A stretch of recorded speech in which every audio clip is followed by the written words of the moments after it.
Talvez você tenha feito constantemente estas perguntas. Onde posso encontrar refúgio num mundo cheio de conflitos? Ou, como e onde posso encontrar força para vencer nesse mundo que oferece tantas derrotas? Acompanhe agora com o pastor Edson Bruno mais um programa Encontro com a Palavra.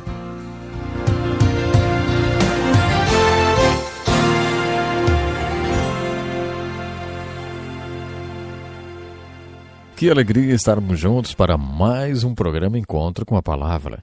Continuando o nosso estudo do Velho Testamento, vamos retomar o livro de Josué, que é um dos livros da Bíblia que mais falam sobre a fé.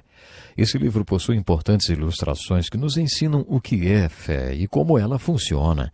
Já aprendemos que o livro de Números é um livro que fala sobre a falta de fé, sobre desacreditar. Mas o livro de Josué não. O livro de Josué é o oposto. Esse livro é sobre fé, é sobre acreditar. No livro de Êxodo, lemos sobre a saída do povo de Deus do Egito. O prefixo ex, que em grego significa saída, é exatamente por isso que nós usamos essa palavra, que é Éxodo ou Êxodo. No livro de Josué, o povo entra na terra de Canaã, a terra prometida. Encontramos várias ilustrações sobre fé quando lemos sobre a entrada do povo na terra de Canaã. Há pelo menos 16 ilustrações diferentes sobre fé.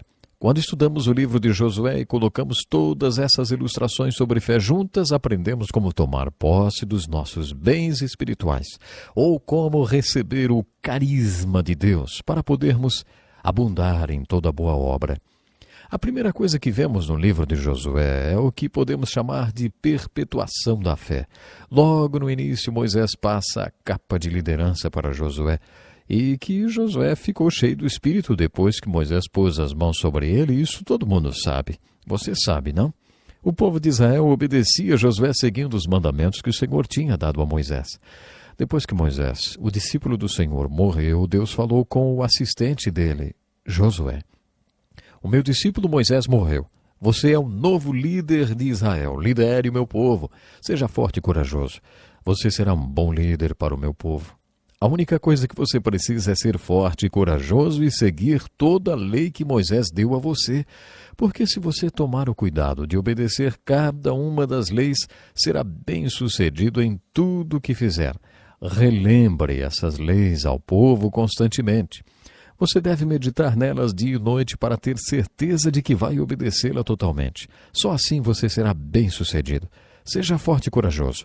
Lembre-se que o Senhor, seu Deus, está com você aonde quer que você vá. Nesse ponto da Bíblia aprendemos uma verdade muito importante sobre liderança. É propósito de Deus que todo líder treine um sucessor. Todo Paulo deveria ter o seu Timóteo. Isso funcionou muito bem com Moisés e Josué. Nessa transição de liderança, observamos que houve um tempo em que Moisés liderava e Josué seguia. Depois Josué liderava e o povo seguia. Isso mostra que o método deu certo. Nos primeiros capítulos de Josué observamos o que podemos chamar de perplexidades da fé ou problemas perplexos da fé. Se eliminássemos todos os problemas, eliminaríamos também a necessidade de fé. Quando estudamos fé, não devemos ficar desanimados com os problemas que são relatados. No capítulo 2 de Josué, lemos sobre Raabe, considerado um problema por muitas pessoas. Suponhamos que você estivesse na Holanda durante a Segunda Guerra Mundial. Você é Corrie ten Boom e Deus colocou no seu coração que você deve esconder judeus no sótão e no porão de sua casa. Deus deu a você a convicção de que o genocídio do povo judeu é absolutamente horroroso e uma abominação aos olhos de Deus. Suponhamos que Deus tivesse colocado no seu coração que você tenha que esconder judeus em sua casa. Um dia a Gestapo vem à sua casa, bate à porta, você a abre e eles perguntam: há judeus nessa casa? O que você diria? Quando estudamos filosofia em uma faculdade ou em um seminário, uma hora ou outra, vamos nos deparar com a matéria ética. E quando estudamos essa matéria, ficamos nos perguntando qual é a essência da ética cristã. A essência da ética cristã é sempre dizer a verdade e nunca falar uma mentira sequer? É uma pergunta essa. Eu vou repetir. A essência da ética cristã é sempre dizer a verdade e nunca falar uma mentira sequer? Será que, porque você é cristão, deva dizer, eu não posso mentir? Voltando à resposta da Corrie ten Boom aos soldados da Gestapo, ela diria, tenho sim, leve todos eles para serem queimados. Aí então, enquanto eles levavam os judeus para serem mortos e queimados, você ficaria lá assistindo a cena e dizendo para si mesmo, eu continuo sendo a mesma pessoa correta e justa de antes. Fico muito triste com o que está acontecendo com esses judeus que estão sendo queimados por Hitler, mas sou muito justo e não posso mentir. É essa a essência da ética cristã? No capítulo 2 de Josué, Raabe, a prostituta, responde a nossa pergunta. Chegaram alguns judeus na sua casa e ela os escondeu. Quando as autoridades vieram perguntar sobre o paradeiro dos judeus, ela lhes deu pistas falsas e os mandou para outro lugar. Ela foi honrada por isso. No Novo Testamento, no capítulo 11 de Hebreus, Raabe, a prostituta, é mencionada como heroína da fé. O fato de ter escondido os judeus e depois ter mandado as autoridades atrás do vento salvou a sua vida. Muitas pessoas não aceitam isso. Elas dizem, ei, espere um pouco. Eu aprendi que devemos ser sempre íntegros. Nesse caso, temos uma prostituta que mentiu. Essa não dá para engolir. Ela mentiu na cara dura e ainda entrou para a lista dos heróis da fé. Para muitas pessoas isso é incompreensível e para outras é um problema. Se você prestar atenção nessa história, verá que ela não entrou na lista dos heróis da fé porque mentiu. No capítulo 11 de Hebreus nós lemos, pela fé, Raabe, a prostituta, não pereceu com os incrédulos. Quando os judeus espias foram para a casa de Raabe, a prostituta, ela demonstrou sua fé nas palavras que disse. Ela disse, eu sei que o seu povo representa o Deus vivo e verdadeiro. Muitos na cidade estão morrendo de medo. Sabemos que Deus está com vocês. Quando vocês entrarem aqui nessa terra, prometam-me que não me matarão. Os espias então fizeram um acordo com ela.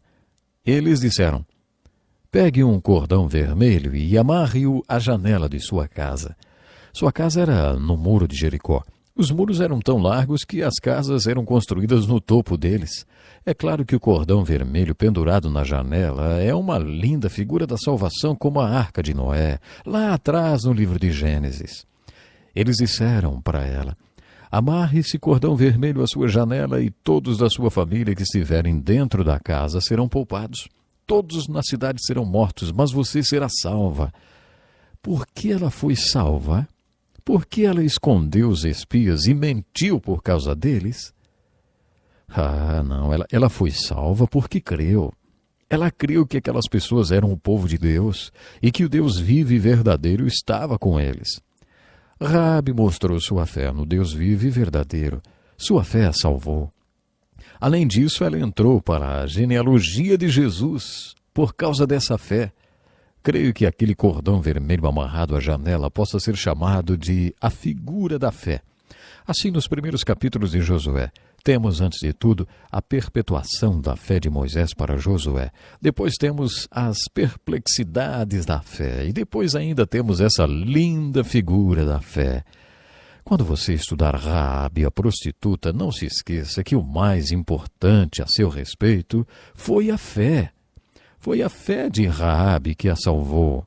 Você está vendo? Todos são salvos pela fé. Raabe ainda se tornou a tetravó de Jesus. Dá para crer nisso? Exatamente.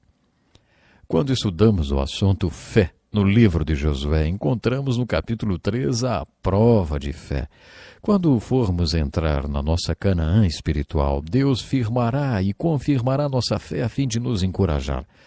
Vimos isso com Gideão, que fez a prova do novelo de lã e foi honrado por Deus. Foi honrado, sim. O Salmo 37, 23 diz, os passos do homem bom são confirmados pelo Senhor. Isso significa que quando tomamos um passo de fé, Deus nos abençoa, confirma esse passo e nos encoraja, para que saibamos que estamos andando no caminho pelo qual Ele nos dirige. Deus foi severo com o povo no livro de Números. Ele disse, eu provei para vocês 10 vezes, fiz 10 milagres, mas mesmo assim vocês não se apropriaram dessa fé, mesmo eu tendo provado e confirmado 10 vezes. Portanto, Deus confirma nossos passos. No livro de Josué, ele fez isso. Deus firmou Josué e mostrou para o povo que suas bênçãos estavam com Josué, assim como estiveram com Moisés. Depois disso, Deus operou milagres para o povo. O propósito desses milagres era mostrar ao povo que Deus estava com eles e que quando eles atravessassem o Jordão e entrassem em Canaã, Deus os abençoaria e estaria com eles. No capítulo 4, eles construíram o que chamamos de coluna de fé. O povo atravessou o Jordão durante a época da cheia. O rio se abriu miraculosamente e eles o atravessaram para outra margem em terra seca. Foi a mesma experiência que tiveram no Mar Vermelho 40 anos antes. Enquanto o povo atravessava o rio Jordão a pé enxuto, recebeu a ordem de construir uma coluna de pedras, um tipo de monumento que serviria como memorial desse grande milagre. Temos aqui a mesma mensagem de Deuteronômio, para que seus filhos saibam desse milagre. Um dia seus filhos vão perguntar a vocês: o que é essa coluna de pedras? E quando eles perguntarem, você vai explicar. Esse é um bom princípio de educação de filhos, sempre responder às perguntas deles. Abraham Lincoln costumava dizer que se você tiver curiosidade e memória, será culto. É apenas uma questão de tempo. O propósito daquele memorial era lembrar os adultos a instruírem as suas crianças. No capítulo 5 de Josué temos o que chamamos de o pré-requisito da fé. Um pouco antes de invadirem Canaã, o povo de Deus recebeu ordem de circuncidar toda a população masculina que não havia sido circuncidada. Você deve se lembrar que a primeira geração morreu no deserto. Essa era a segunda geração do povo de Deus e os homens não tinham sido circuncidados. Temos aqui uma linda ilustração e uma revelação sobre fé. Antes de você entrar na terra prometida das bênçãos de Deus, pergunte-se se há algum pecado em sua vida, você precisa tirar isso. Ainda no capítulo 5 encontramos o que chamamos de a norma de fé. Josué passou uma ordem para que ninguém desembainhasse sua espada. Ainda hoje a região onde Josué estava muito escura à noite. Para nós que vivemos com as luzes das cidades é difícil imaginar, não, essa escuridão, mas na verdade era assim. Um exército acampado a leste do Jordão poderia facilmente ser emboscado pelo inimigo. Por isso que eles tinham essa ordem para não desembainhar a espada. Se eles vissem alguém com a espada desembainhada, facilmente identificariam como um inimigo. Josué saiu para uma caminhada na noite anterior à batalha de Jericó e viu um homem com a espada desembainhada. Josué o desafiou perguntando: você é amigo ou inimigo? A resposta foi: nem uma coisa nem outra, venho na qualidade de comandante do exército do Senhor. Lemos que Josué, prostrando-se com o rosto em terra, o adorou e disse: que ordens o Senhor tem para mim? O comandante falou: tire suas sandálias, porque o lugar em que você está é santo. E Josué tirou. Bom, infelizmente o nosso tempo acabou, mas eu espero que você possa realmente aprender cada vez mais sobre a fé. Pense nisso e até o nosso próximo programa. Que lição importantíssima! Obrigado, pastor Edson Bruno. Prezado ouvinte, coloque em prática o que você ouviu aqui. Sem dúvida, sua vida será grandemente abençoada. Este é um estudo escrito pelo Dr. Dick Woodward, na voz do pastor Edson Bruno. Escreva-nos e solicite o material. Nosso endereço é Encontro com a Palavra, Caixa Postal 2011, CEP 89201-970, Joinville, Santa Catarina. Até o nosso próximo encontro com a Palavra.